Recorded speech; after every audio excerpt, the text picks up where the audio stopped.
Alors le snow scoot, c'est très simple. C'est une trottinette des neiges. En gros, ça a un guidon, deux patins et une direction. Et on se tient en position debout dessus. Je fais du snow scoot depuis plus de 20 ans et je fais que ça. Notre but, c'est de former la relève dans le snow scoot.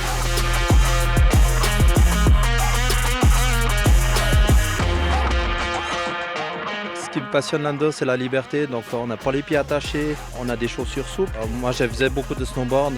J'ai eu des soucis de cheville, j'ai des torsions, donc j'avais plus de plaisir. Donc je me suis réorienté là-dessus et j'ai trouvé ma voie.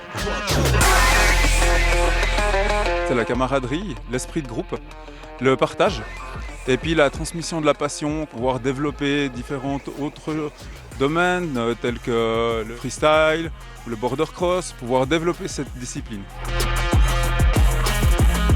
Oh, le snow scoot, ça fait plus de 30 ans que ça existe. C'est M. Frank Poteau qui a inventé ça en Suisse. C'est parti de bricolage autour d'une fondue. C'était un cadre de BMX qui avait simplement été transformé pour y mettre des patins, tout simplement. Des patins capables de faire glisser un châssis. Finalement, c'est devenu de plus en plus à la mode. On a commencé à mettre des patins de plus en plus larges. Est-ce qu'on veut plus se diriger du côté du carving? Est-ce qu'on veut plus se diriger du côté du freestyle, donc légèreté? Les châssis ont évolué aussi, donc maintenant on est dans l'aluminium qui fait un carton dans cette discipline qui est assez accessible au niveau budget.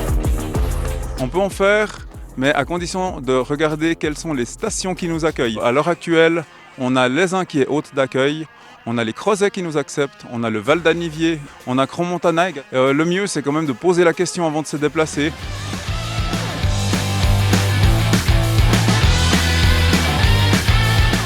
Voilà, on met une des deux jaunes, juste au-dessus de la chaussure. Tu lâches le snow scoot, ça évite qu'il parte en collision avec quelqu'un d'autre. Alors c'est parti. C'est très facile d'apprendre. En une demi-journée, on se fait vraiment plaisir. On tombe pas facilement parce qu'on n'a pas les pieds attachés. Le corps droit, la tête horizontale pour voir bien au loin.